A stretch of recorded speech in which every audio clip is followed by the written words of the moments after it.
ابن الخطاب و عمر ابن الحشام کی یا اللہ اسلام کو عزت دے ان دو عمروں میں سے ایک عمر، ایک عمر بن حشام دوسرے عمر بن خطاب، خطاب کے بیٹے عمر یا ابو جہل عمر بن حشام کے ذریعے۔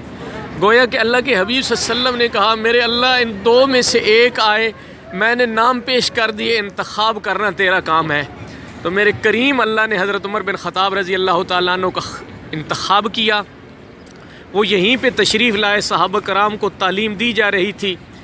تو کچھ صحابہ نے جب دیکھا کہ عمر ننگی تلوار اپنے گلے میں لٹکائے دروازے کھلے آ رہے ہیں، خوف زدہ ہوئے۔ سید الشہداء حضرت حمزہ رضی اللہ تعالیٰ عنہ نے فرمایا کہ ڈرنے کی کوئی ضرورت نہیں، اچھی نیت سے آیا ہے تو ویلکم، مرحبا ہمارا بھائی، لیکن اگر کسی بری نیت سے آیا ہے تو اسی تلوار سے میں اس کا سر قلم کر دوں گا۔ حضرت عمر رضی اللہ تعالیٰ عنہ آتے ہی نبی صلی اللہ علیہ وسلم کے قدموں میں گر گئے، کلمہ پڑھا، اشہد اللہ الہ الا اللہ وحدہ لا شریک لہ واشہد ان محمدا عبدہ ورسولہ۔ اللہ نے یہ اعزاز بخشا کہ 39 پہلے ہو چکے تھے، 40ویں نمبر پہ آئے، لیکن دوسرے نمبر پہ آ گئے، اور اللہ کے نبی صلی اللہ علیہ وسلم نے فرمایا لا نبی بعدی، میرے بعد نبوت کے دروازے بند ہو چکے ہیں۔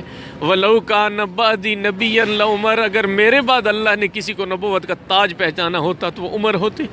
اس سے بڑھ کر ایسا ساتھ نصیب ہوا، آپ مدینہ طیبہ جائیں گے، نبی پاک صلی اللہ علیہ وسلم کے پہلو میں آرام فرما ہے، جہاں پہ 70,000 فرشتہ صبح کو آتا ہے، اپنی رحمتوں کی دعائیں کرتا ہے، شام کو نیا 70,000 آ جاتا ہے۔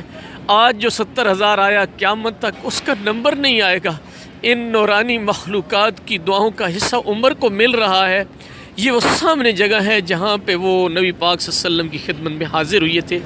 اللہ رب العزت ہم سب کو بھی نبی پاک صلی اللہ علیہ وسلم کی مبارک سنتوں، نورانی اور روشن زندگی کو صحابہ کرام رضوان اللہ تعالی علیہم کی طرح اپنی زندگیوں میں لانے کی توفیق عطا فرمائے۔ قبول کرنے کے بعد سب سے پہلی نماز جو پڑھی گئی، اسلام جب حضرت عمر رضی اللہ تعالیٰ عنہ نے قبول کر لیا، نماز کا ٹائم ہوا، صحابہ نماز کی تیاری کرنے لگے۔ حضرت عمر رضی اللہ تعالیٰ عنہ نے پوچھا کہ اللہ کے رسول صلی اللہ علیہ وسلم یہ نماز ہم کس لیے پڑھتے ہیں؟ فرمایا اپنے رب کی پڑھتے ہیں۔ تو کہا پھر رب کا گھر ساتھ بیت اللہ ہے، وہاں نہیں پڑھنی چاہیے؟ فرمایا عمر تو ٹھیک کہتا ہے، لیکن ابھی مسلمان کمزور ہیں۔ کہا اللہ کے نبی عمر مسلمان ہو چکا ہے، آپ فکر نہ کریں، میرے پیچھے پیچھے سب کو چلا دیں۔ آگے آگے عمر تھے، نعرہ لگاتے ہوئے جا رہے تھے، لوگوں آج عمر مسلمان ہو چکا ہے، جو چاہتا ہے کہ میری بیوی بیوہ ہو جائے، بچے یتیم ہو جائیں، آئے اور آ کر مسلمانوں کو روکے۔